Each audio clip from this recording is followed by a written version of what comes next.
Right now, at this very moment, millions of adults are living with kidney disease and do not know it. They are going to work, they are making dinner, they are taking care of children, checking on aging parents, paying bills, answering emails, and moving through ordinary life, with no idea that one of the most important organ systems in their body may already be in trouble. They do not feel sick, they do not look sick. Nothing dramatic has happened to force their attention toward their kidneys, and that is exactly what makes kidney disease so dangerous. It does not usually begin with pain. It does not begin with a loud warning. It begins in silence. Most people imagine that if something serious were happening inside the body, they would know. They assume there would be fatigue so severe they could not ignore it, pain sharp enough to stop them, swelling obvious enough to alarm them, or some unmistakable sign that would push them into a doctor's office before too much damage had been done. But the kidneys do not work that way. These remarkable organs can continue doing their job under strain for years without making a scene. They compensate, they adapt, they keep filtering, balancing, correcting, and carrying on quietly, until one day the lab results tell a story the body never said out loud. That is often how people find out. Not because they felt a crisis developing, but because a routine blood test came back abnormal. Maybe a urine test showed protein where it should not be. Maybe a doctor noticed blood pressure that had been too high for too long. Maybe blood sugar had been running above normal for years. Maybe the person came in for something completely unrelated, and the testing uncovered a problem they never expected to hear about. Then comes the conversation, the one no one wants, the moment where ordinary life suddenly divides itself into a before and an after. One of the hardest things a doctor can say to a patient is this: your kidney function has declined significantly, and we cannot restore what has already been lost. We may be able to slow the progression. We may be able to protect what remains. We may be able to keep you stable for years. But we cannot give you back nephrons that are already gone. Once enough kidney function is lost, medicine becomes less about reversal and more about damage control. That is the reality most people are never told early enough. And I do not want you to learn it too late. Because here is the truth that deserves to be spoken much more clearly than it usually is. A substantial portion of what pushes people toward that moment is sitting in their homes right now. In their refrigerators, in their freezers, in their pantry shelves, in their takeout bags, in the meals they consider normal, harmless, routine, and even convenient. Not as poison in the dramatic sense, not as something they would immediately identify as dangerous, but as common foods consumed in common patterns, year after year, until the strain becomes cumulative and the damage becomes real. My name is Dr. Cynthia Adeyemi, and in this conversation I want to show you the foods and eating patterns that most quietly damage the kidneys of millions of adults. Not the foods that sound frightening, the foods that sound familiar. The foods that have become part of modern life. The foods that fill grocery carts, office lunches, drive-through orders, and late-night convenience meals. By the end of this discussion, you will understand why the kidneys are so vulnerable, why so much kidney damage happens without symptoms, and what practical changes can actually protect you, starting with your very next meal. But before I name the foods, I need to explain something about your kidneys that changes how you hear everything that follows. Each kidney contains roughly 1 million tiny filtering units, called nephrons. These microscopic structures are responsible for filtering waste from the blood, helping control fluid balance, regulating electrolytes, supporting blood pressure, and maintaining a stable internal environment that the rest of your body depends on every minute of every day. You are born with these nephrons. You do not regenerate them in any meaningful way. When enough of them are damaged or destroyed, they are gone. And when they are gone, the remaining ones must work harder to carry the load. That matters because kidneys are remarkably resilient until they are not. They can compensate for injury for a long time.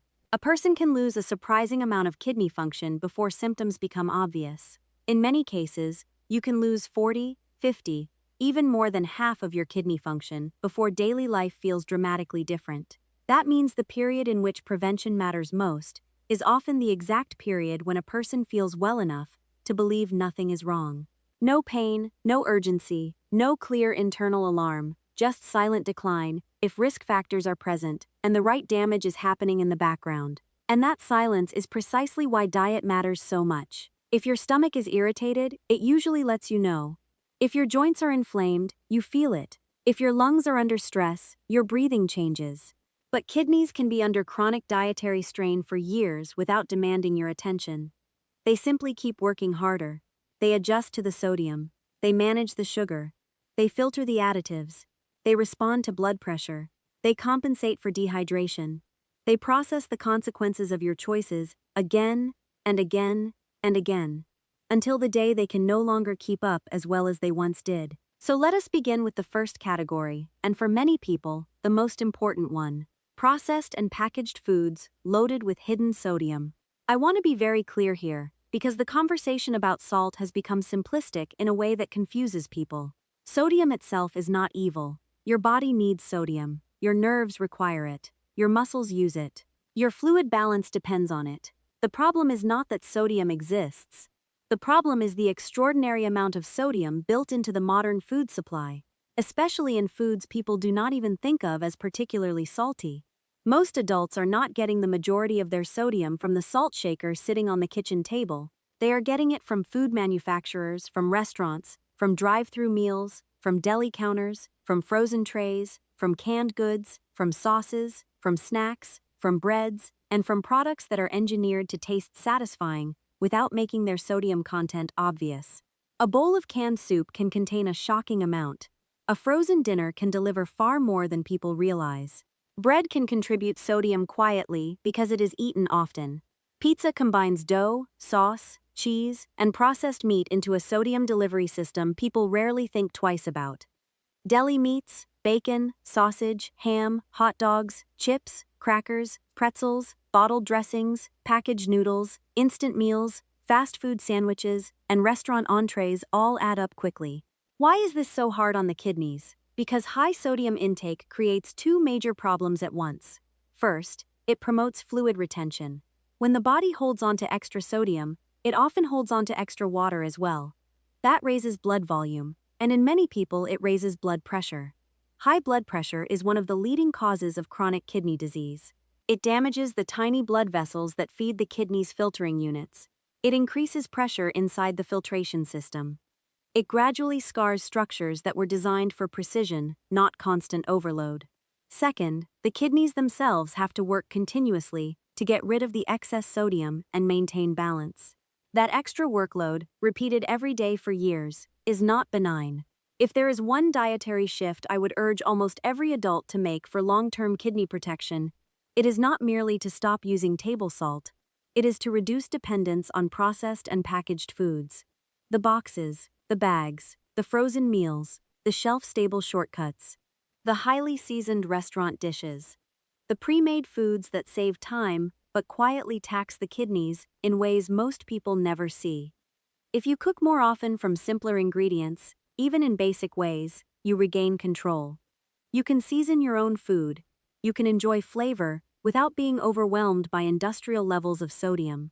That one change, applied consistently, can alter the long-term pressure your kidneys live under.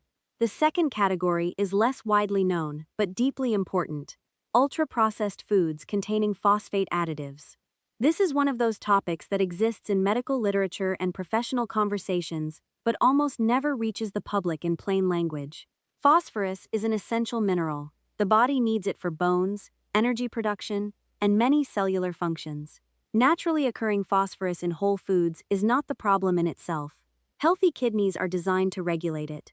The concern is what happens when manufacturers add inorganic phosphates to foods as preservatives, emulsifiers, texture enhancers, or color stabilizers. These additives are common in processed meats, packaged baked goods, fast foods, many frozen meals, processed cheese products, flavored beverages, cola drinks, and convenience foods across nearly every aisle of the modern grocery store. They may appear on labels as phosphoric acid, sodium phosphate, calcium phosphate, pyrophosphate, tripolyphosphate, and other names containing the root phos. What makes them concerning is that additive phosphates tend to be absorbed very efficiently by the body. That means the kidneys have to do more work to eliminate the excess. In people who already have impaired kidney function, this can become especially problematic. But even in people without a known diagnosis, a long-term pattern of frequent exposure adds to the invisible burden the kidneys must manage. This is part of what makes ultra-processed foods such a problem. It is not just one issue, it is many issues packed together. High sodium, additives, refined carbohydrates, low fiber, lower nutrient density, often more sugar, often more unhealthy fat, often more convenience and less awareness. A person may think they are simply eating what is available, affordable, quick, and familiar. But from the kidney's point of view, many of these foods create a kind of biochemical noise the body must clean up over and over again. When you choose food that looks more like food and less like a chemistry set, you are usually giving your kidneys a break. The third category requires nuance, because people become defensive when they hear criticism of protein. Protein is essential. It supports muscle, hormones, tissue repair, immune function, and basic survival. This is not an argument against protein. It is an argument against the modern habit of eating large amounts of animal protein, especially red and processed meats, meal after meal, day after day, as though bigger portions automatically mean better nutrition. That pattern has become normalized, but for the kidneys, constant excess carries a cost. When you eat protein, especially in large amounts, the body produces nitrogen-containing waste that the kidneys must filter and excrete. In the short term, healthy kidneys can adapt to this demand. Blood flow through the kidneys increases. Filtration pressure changes. The system compensates. But when this becomes a chronic pattern, particularly in people who also have high blood pressure, diabetes, obesity, aging-related decline, or early kidney impairment, the long-term stress becomes meaningful. The issue is not having protein at dinner. The issue is structuring an entire life around oversized portions of meat, while leaving too little room for vegetables, legumes, whole grains, and other protective foods. Processed meats are especially concerning because they bring several kidney stressors together in one package. Bacon, sausage, deli meats, hot dogs, pepperoni, salami. Many cured and preserved meats are not just high in protein, they are also high in sodium and frequently contain phosphate additives. That combination matters. When one food delivers excessive sodium, additive phosphates, and concentrated animal protein all at once, it is much harder on the kidneys than people realize. Yet for many adults, these foods are not occasional. They are breakfast, they are lunch meat, they are pizza toppings, they are convenience dinners. They are part of the daily structure of eating. What does a better pattern look like? It looks like moderation and balance rather than elimination and fear. It means thinking of protein as one part of the meal, not the entire meal. A portion around the size of a deck of cards is often enough. It means making room for beans, lentils, tofu, yogurt, nuts, seeds, fish, eggs, and other protein sources that can diversify the diet. It means allowing vegetables to take up actual space on the plate, rather than existing as decoration. It means not assuming that a meal is incomplete unless there is a large portion of red meat in the center of it. Your kidneys do not need perfection, they need relief from chronic excess. The fourth category is one of the most damaging habits in modern nutrition because it often feels so normal. Sugar-sweetened beverages. Regular soda is the obvious example, but it is far from the only one. Sweet tea, energy drinks, sports drinks, bottled juice cocktails, fruit-flavored drinks, sweetened iced coffees, blended coffee beverages. Many so-called refreshment drinks that look harmless on the shelf are delivering enormous amounts of sugar in a form the body absorbs very quickly. And because calories in liquid form are easy to consume without feeling full, people often take in much more sugar than they realize. Why is that such a problem for the kidneys? Because sugary drinks contribute powerfully to several of the biggest drivers of kidney disease. They increase the risk of weight gain, they promote insulin resistance, they raise the likelihood of developing type 2 diabetes, they worsen metabolic syndrome, they can contribute to higher blood pressure. And diabetes, in particular, is one of the leading causes of chronic kidney disease worldwide. When blood sugar remains high over time, the tiny blood vessels in the kidneys begin to suffer. The filtering system loses precision. Protein may start leaking into the urine. Damage accumulates slowly, often without symptoms at first, until a diagnosis appears years later. There is also concern that high fructose intake may contribute to other harmful pathways, including increased uric acid and metabolic stress. And some dark cola beverages may add another issue through phosphoric acid. The details matter, but the practical takeaway is simple. If your default beverage is sweet, your kidneys are living in a different environment than if your default beverage is water. This is one of the highest impact changes a person can make. Water should be normal. Sparkling water if you enjoy carbonation. Unsweetened tea. Coffee without turning it into dessert. Whole fruit when you want sweetness. This one shift can positively affect blood sugar, blood pressure, weight, and kidney risk all at once. The fifth category is excessive alcohol. This conversation has to be handled with honesty and without moralism. The issue is not that every drink is disastrous. The issue is the pattern of frequent, heavy, or routine drinking that places repeated stress on the body, including the kidneys. Alcohol can dehydrate you. It can influence blood pressure. It can disrupt sleep, appetite, and hydration habits. It can contribute to liver disease, and significant liver disease often affects kidney function as well. Over time, heavy alcohol use becomes another layer in the stack of forces that push the kidneys toward decline. A helpful question is not simply, do I drink or do I not drink? The better question is, what role does alcohol play in the pattern of my life? Is it occasional, or is it daily? Is it moderate, or is it enough to affect sleep, mood, hydration, and next-day function? Are there alcohol-free days each week? Or has drinking become so woven into routine that it happens automatically? People often underestimate what regular drinking is doing because the consequences do not show up immediately. But the kidneys are part of the body's cleanup system, and heavy repetitive drinking gives them more to clean up than they should have to handle. Before we go further, I want to mention a few other kidney stressors that often sit right beside the foods we have discussed. One of them is excessive use of over-the-counter pain medications, especially non-steroidal anti-inflammatory drugs such as ibuprofen and naproxen.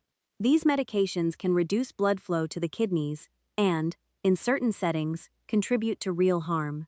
Another is recurrent dehydration. A person does not have to be hiking in the desert to be chronically underhydrated. It can happen through busy routines, too much caffeine, illness, heat, alcohol, or simply never making water intake a habit. Another issue is kidney stone risk. For people prone to stones, high sodium intake, low fluid intake, and certain dietary imbalances can make recurrence more likely. Now let me say something very important, because fear is not the goal here. No single food causes most cases of kidney disease all by itself. A person does not eat one salty meal and lose kidney function. Kidney disease usually develops over years through the combined effects of multiple risk factors: high blood pressure, high blood sugar, excess body weight, smoking, aging, family history, medications, poor sleep, limited exercise, and long-standing dietary habits.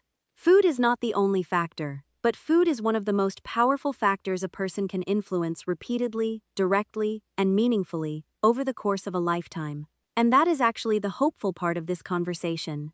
If damage can happen quietly through repetition, protection can also happen quietly through repetition. The body responds to patterns. Kidneys respond to patterns. A life built around water, simpler meals, lower sodium, fewer sugary drinks, less processed meat, more vegetables, better blood pressure control, and regular monitoring is a very different life internally from one built around constant dietary strain. You do not need a miracle. You need awareness, consistency, and enough respect for your kidneys to stop making them fight unnecessary battles every day. So if you remember nothing else from this conversation, remember these practical principles. First, reduce processed and packaged foods as much as realistically possible. That is where hidden sodium and additive burden often concentrate. Second, make water your default beverage and push sugary drinks out of the center of your life. Third, treat processed meats as occasional foods, not daily staples. Fourth, moderate animal protein portions rather than assuming more is always better.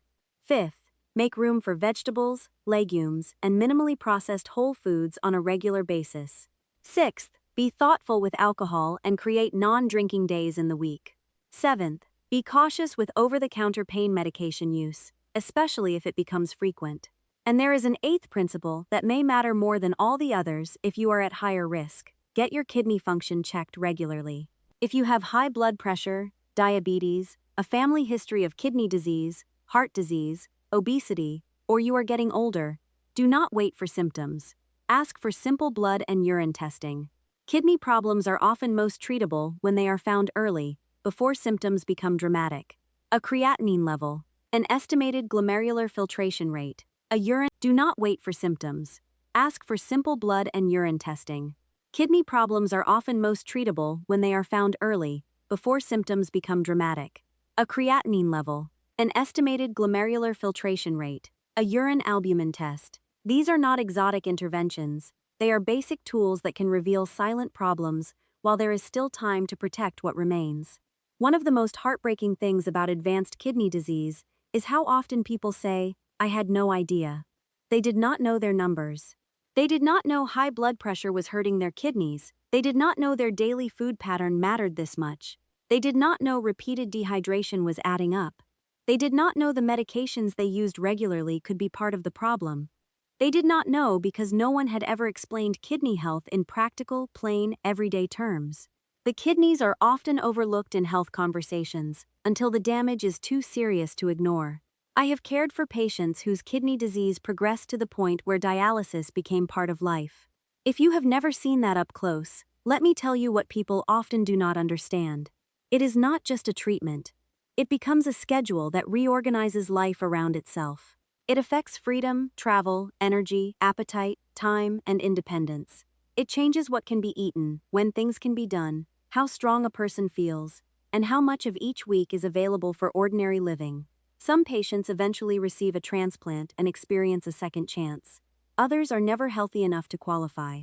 None of them imagined earlier in life that this would become their reality, and that is why these conversations matter. Not because fear is useful, but because clarity is. Most people never get a clear explanation of the quiet choices that shape long-term kidney health. They hear about heart disease, they hear about cancer, they hear about weight. But kidneys are often left out of the conversation until test results force them into it. Yet the kidneys have been serving you every minute of your life. They filter your blood, they regulate your fluids, they help maintain the chemistry that keeps your heart beating, your nerves firing, and your muscles functioning. They deserve more attention than most people give them. What I want you to take away from this is not guilt. It is agency.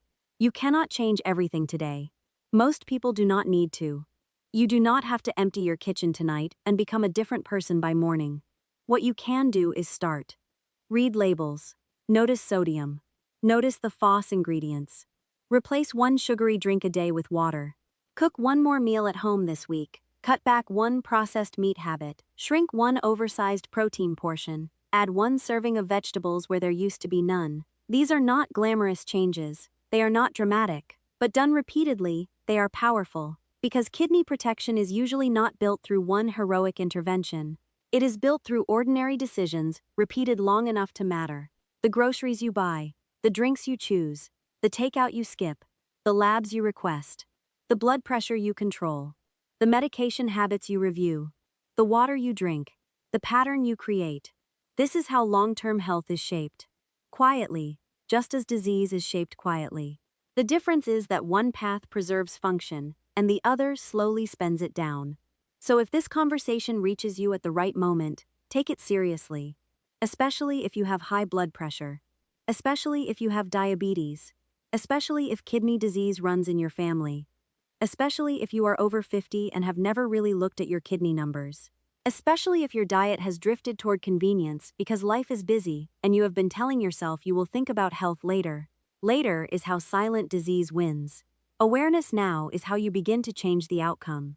Your kidneys do not ask for much. They ask for less constant strain, less sodium overload, less sugar flooding the system, less processed food chemistry to manage, less dehydration, less habitual excess. They ask for a pattern of living that gives them a chance to keep doing what they were designed to do for as long as possible. And the beautiful thing is that many of the same habits that protect your kidneys also protect your heart, your blood vessels, your metabolism, and your future quality of life. So start where you are, start with your next grocery trip. Start with your next drink. Start with the lunch you pack tomorrow. Start with the question you ask your doctor at your next appointment. Start small if you need to, but start. Because once kidney function is gone, the conversation becomes much harder. Before that point, you still have room to act. You still have room to protect. You still have room to choose a different path than the one so many people discover too late they were already on. Everything I have shared here is meant to help you think more clearly about the relationship between everyday eating patterns and long-term kidney health. It is educational, not a substitute for personalized medical care. If you already have kidney disease, if you have a history of kidney stones, if you take regular medications, or if you have major risk factors such as diabetes or hypertension, work closely with your doctor, nephrologist, or dietitian for guidance tailored to your situation. Every person is different, every kidney story is different, but for almost everyone, one truth remains the same. The daily patterns that protect kidney health are worth building before you are forced to by a diagnosis. Take care of yourself. Pay attention to what your kidneys have been doing for you in silence all these years. Honor that quiet work with wiser choices. Eat more thoughtfully, drink more wisely. Test earlier, act sooner, protect what cannot be replaced. Your future self may one day be grateful that